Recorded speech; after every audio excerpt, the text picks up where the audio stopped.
wa mbingu na nchi, asante Bwana kwa jioni nyingine iliyokubalika machoni pako. Wanao tuko katika viwanja hivi Mungu kusikiliza neno lako. Tuko tayari Mungu kusikia neno lako. Tumeiandaa mioyo yetu Baba kukupokea wewe, na kuja kinyume na mipango yote ya giza, na kuja kinyume na nguvu zote za giza, na kuja kinyume na hila zote za shetani, katika jina la Yesu Kristo. Nahitaji Baba ukaonekane katika viwanja hivi. Nahitaji Mungu ukamtumia mtumishi wako kama chombo. Nahitaji Mungu ukaseme na sisi sawasawa na neno lako. Kamfunike Bwana, kampake mafuta Mungu, akaweza kunena yale ya kupasayo wewe, akaweza kunena yale uliyomwagiza. Nahitaji Bwana Mungu tukakuone wewe na nguvu zako. Nahitaji Mungu ukashuke katika viwanja hivi. Nahitaji Mungu nikakuone wewe.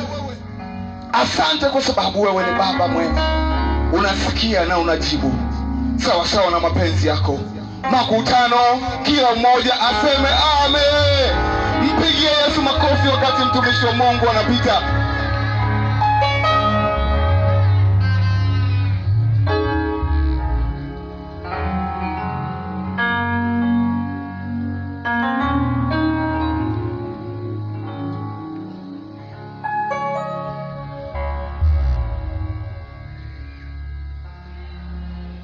Bwana Yesu asifiwe. Haleluya makutano. Haleluya. Bwana Yesu asifiwe. Ninamshukuru Mungu kwa neema ambayo umenijalia jioni ya leo. Kwa majina yangu naitwa Charles, au majina yangu matatu naitwa Charles Mwinamila Charles. Ni kijana wa mali hapa, ni kijana niliyookoka. Bwana Yesu asifiwe. Kwa hiyo nimekuletea habari njema za Yesu jioni ya leo, ya kupasa uyasalimishe maisha yako kwa Yesu. Angali neema bado ipo ya kupasa maisha yako uyapeleke kwa Yesu. Angali neema bado nayo mwanadamu ya kupasa maisha yako uyasalimisha kwa Yesu, maana una wakati mwingine wa kuweza kuyasalimisha maisha yako. Bwana Yesu asifiwe sana. Bwana Yesu asifiwe. Kitabu cha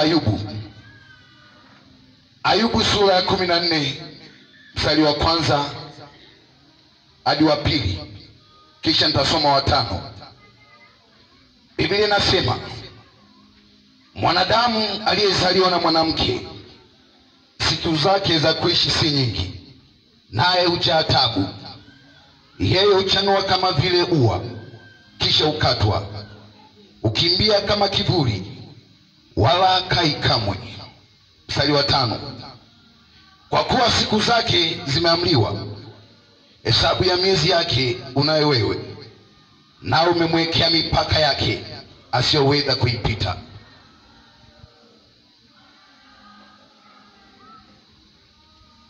Bwana Yesu asifiwe. Haleluya makutano. Haleluya makutano. Bwana Yesu asifiwe. Biblia inaeleza kwa habari ya mwanadamu. Biblia yangu inaniambia ya kwamba mwanadamu aliyezaliwa na mwanamke, mwanadamu aliyezaliwa na mwanamke, Biblia inasema kwamba siku zake za kuishi sio nyingi, ni chache, naye hujaa taabu. Ndivyo yalivyo maisha mwanadamu.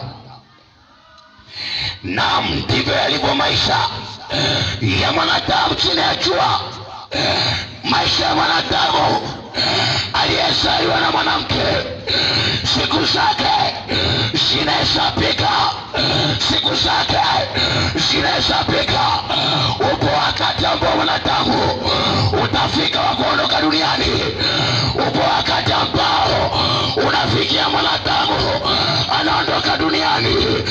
Unafikia wakati ambao mwanadamu maisha yake yanafikia unafikia kikomo, unafikia wakati ambao mwanadamu maisha yake yanapita.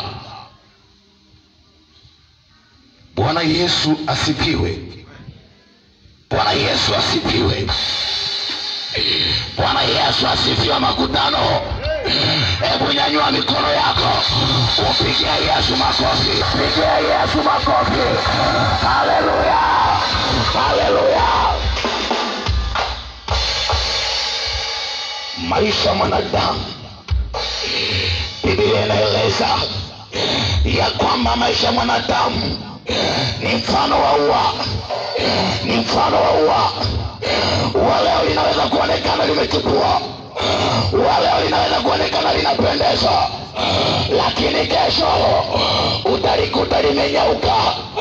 Lakini kesho ambalo linaweza kuonekana kwa wakati linapendeza, lakini kuna wakati halitakuwepo.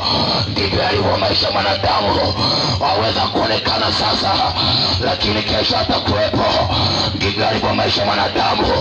Aweza kuonekana sasa anapendeza, anapojitazama anaona anapendeza, anapotazama mwili wake anaona unanawili, anaona unafaa, anajiona anapendeza mno. Lakini unafikia wakati ambao mwanadamu anaondoka chini ya jua. Unafikia wakati mwanadamu anaondoka duniani. Bwana Yesu asifiwe. Bwana Yesu asifiwe. Bwana Yesu asifiwe. Ndivyo yalivyo maisha mwanadamu. Maisha mwanadamu ni mafupi, ila ni yale ungelimpa Yesu maisha yako, ingekuwa ni yale maisha yako ungesalimisha kwa Yesu. Maana maisha yako, siku zako zinahesabika. Ipo wakati ambapo zitakoma, upo wakati ambao hautakuwepo, upo wakati ambao mwanadamu utafika wakati wa kuondoka duniani. Ni bora umpe Yesu maisha yako jioni ya leo. Ni bora ukimbilia kwa Yesu, maana Yesu ndio kimbilio. Yesu Kristo pekee ndio msaada.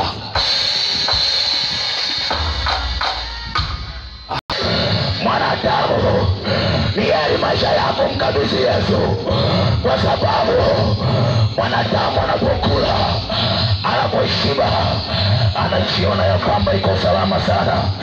Anasahau ya kwamba wakati ataondoka. Anapoona ya kwamba anaendelea kukua, mwili wake unazidi kupendeza, anaota kiburi cha uzima, anaota kiburi cha uzima. Anasahau ya kwamba uko wakati ambao utaondoka duniani.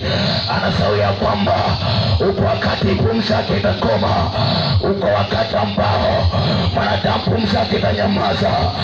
Upe Yesu maisha yako, angali pumzi unayo, angali uhai unao, angali uhai unao, angali neema ya uzima ipo, angali neema bado nayo.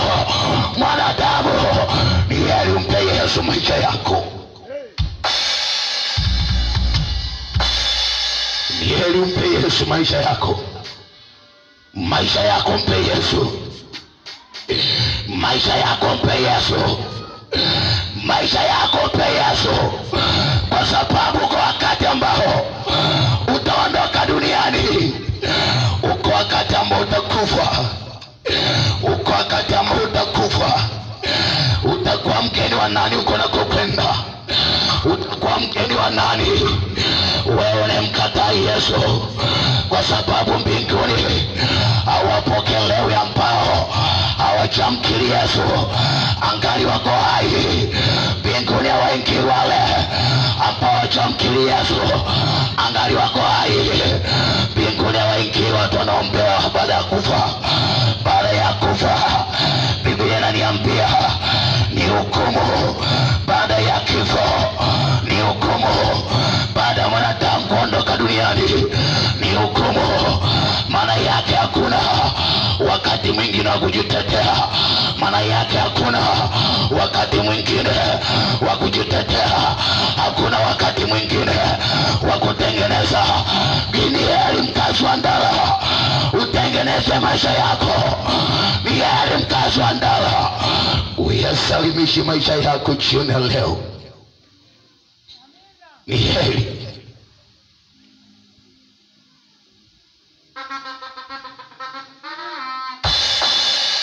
Haleluya. Ni heri. Maana pale kuondoka duniani hakuna mlango wa neema, hakuna mlango wa kutubu. Neema itakuwa imefungwa, faili lako litakuwa limefungwa. Hakuna wakati mwingine wa kutengeneza.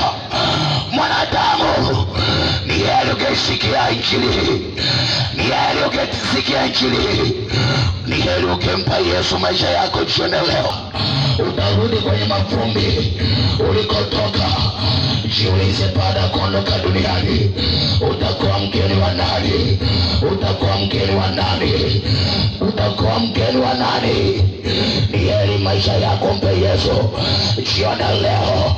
Ni heri maisha yako uyasalimishe kwa Yesu. Ni heri maisha yako. Bwana wa majeshi yuko tayari kukusamehe jioni leo. Yesu Kristo yuko tayari kukupokea jioni leo. Bwana yuko tayari Yesu kukuandika jina lako kwenye kitabu cha uzima, kwenye kitabu cha Mwana-Kondoo la kumpokea Yesu Kristo. Tajiri aliishi maisha ya nasa. Biblia inaniambia siku zote aliishi maisha ya nasa. Alikula kwa nasa, alifanya mambo kwa nasa, aliishi katika nasa. Alikuwa anabadilisha wanawake kama unavyobadilisha wewe. Maana kazi yako ni kubadilisha wanawake kama nguo za mitumba. Leo huyu, kesho huyu. Ndivyo alivyo maisha yako.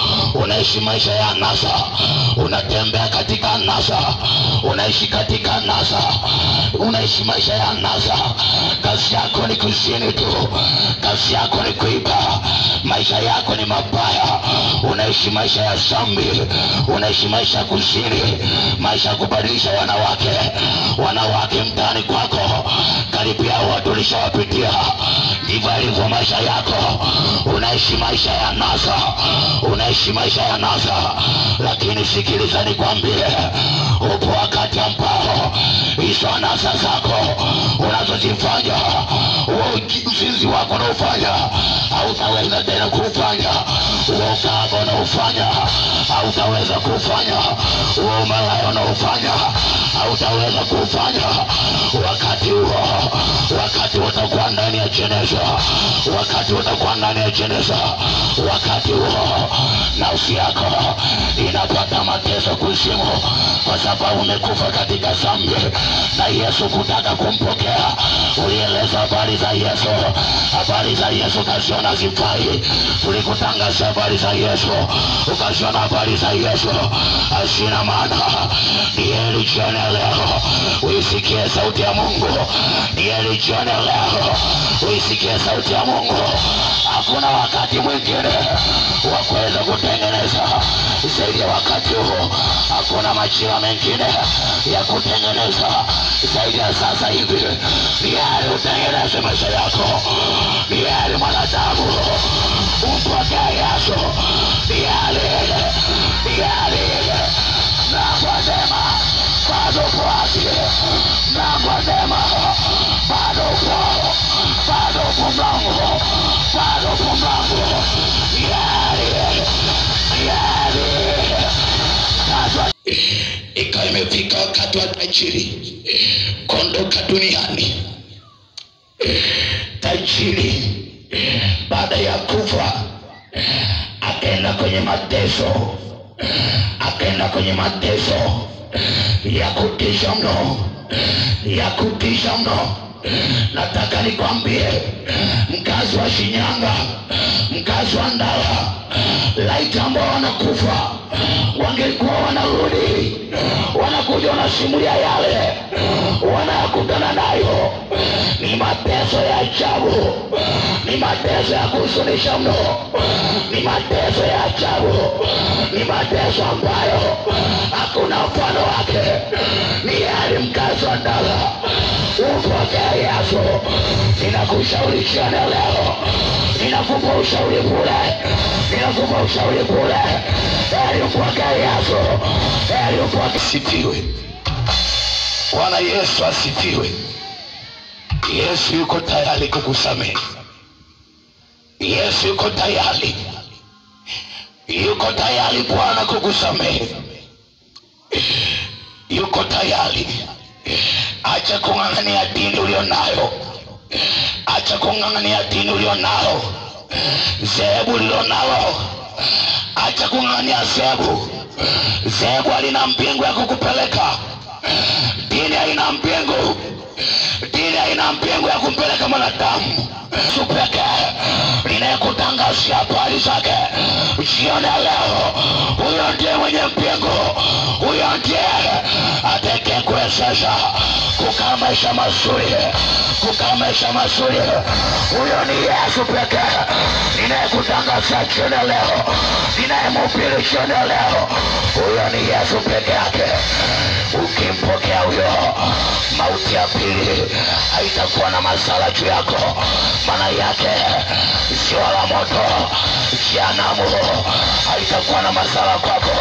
Hautaangukia kwenye jehanamu, hautaangukia kwenye mateso. Ukimpokea Yesu, hautaangukia kwenye hiyo hukumu. Hata ukifa, hata ukiondoka duniani, unakuwa ni mgeni wa Yesu, kwa sababu ulimpokea Yesu. Kwa sababu ulimpokea Yesu, unakuwa ni mgeni wa Yesu, unakuwa ni mgeni wa Yesu. Kwa sababu Yesu uliamua kumpokea, uliamua kumpokea.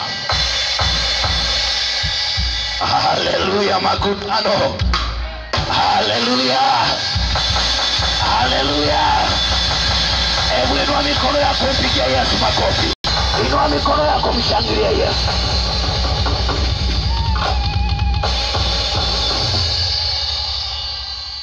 Heri maisha yako mpe Yesu.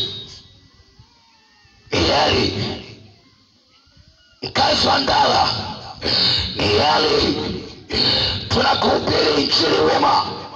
Hatutaki kukwambia kwamba kwa sababu nasali zebu fulani, yamkini unategemea baada ya kufa askofu wako akuombee, mchungaji wako akuombee, labda padri akuombee, ndio unategemea hivyo.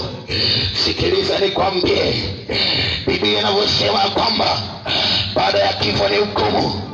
Maana yake hata kama nani angelikuombea, angekuja wachungaji wote duniani, maadamu umeondoka duniani, bado maisha yako hujampa Yesu. Nataka nikwambie, ni hukumu ya milele, ni hukumu ambayo haina kikomo, ni hukumu ya milele, ni hukumu ambayo haina kikomo. Ni bora ukempa Yesu maisha yako, ni bora umpe Yesu maisha yako. Angali pumzi unayo, angali uhai unao, angali uhai unao, ni heri umpe Yesu maisha yako. Jioni leo, mkazi wa ndala, mkazi wa Shinyanga, ninakuambia mpe Yesu maisha yako. Hiyo dini yako itakusaidia, hiyo miungu yako itakusaidia, hiyo miungu ambayo unaiabudu haitakusaidia. Ukifika wakati wa kuondoka duniani, haitaweza kukusaidia. Ukifika wakati wa kuondoka duniani, hiyo miungu ambayo unaiabudu, hiyo miungu ambayo unaitegemea, hawatanga unawategemea, hawatakusaidia kitu. Kwa sababu ukifika wakati wa kuondoka duniani, unaondoka tu. Hiyo miungu yako haitakusaidia lolote, haitakuokoa. Ni heri Yesu, ni heri leo Yesu yuko mahali hapa, ni heri leo Yesu yuko mahali hapa. Fanya jukumu la kumpokea, fanya jukumu la kumpokea, fanya jukumu la kumpokea, fanya jukumu la kumpokea Bwana, upate na lile sio la moto, ili upate kuepukana na lile ziwa. Heri umpe Yesu maisha yako. Ninakupa ushauri bure. Ninakupa ushauri bure. Kama unaingia kanisani ukitegemea kuombewa, ukitegemea kuombewa wakati unataka kufa, unajidanganya bure. Unajidanganya bure. Ni heri ugemba Yesu. Mbinguni wanaopokelewa wanaomkiri Yesu mbele ya watu wakiwa hai, si aliyekufa. Pumzi yako ikishanyamaza hautaweza kujitetea tena. Hata kama ungeliombewa haitasaidia. Haitasaidia lolote. Ni heri umpe Yesu maisha yako. Angali pumzi bado iko ndani yako. Ni heri umpe Yesu maisha yako. Aya, kwani nilikuwepo huko duniani, nilihubiri habari za Yesu, lakini sikutaka kusikia. Sikutaka kusikia. Kwa nini? Wakati wao utakuwa na mlango mwingine tena wa neema wa kuweza kutengeneza maisha yako.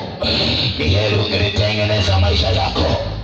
Ni heri maisha yako ungelitengeneza angaliko hai. Ni heri. Na ndio maana tunakuhubiri lecture leo habari za Yesu. Tunakueleza injili wima. Hatukutaki kukwambia kwamba tukifo utaombea. Hapana. Tunakueleza habari za Yesu. Tunakueleza habari za Yesu asalani. Hatujataka kujificha. Tumeweka mkutano wa salani hapa kwa lengo la kukwambia wewe umpokee Yesu, kwa lengo la kukwambia wewe maisha yako yasalimishe kwa Yesu. Kwa hiyo mkazi wa Ndala, ninalokusicha na leo, Yesu maisha yako. Mpokee Bwana jioni leo. Mpokee Yesu Kristo. Sogea mbele.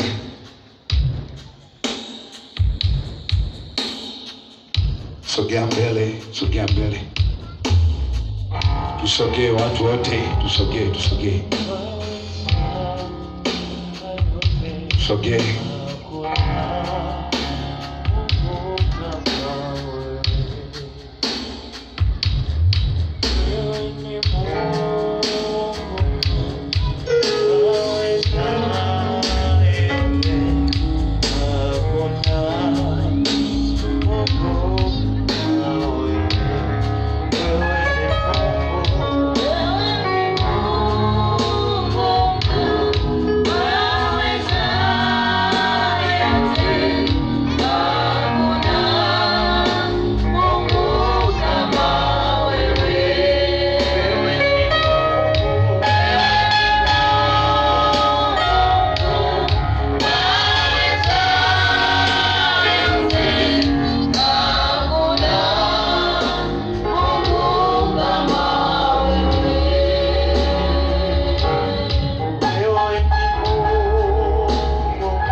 Macho yako wakati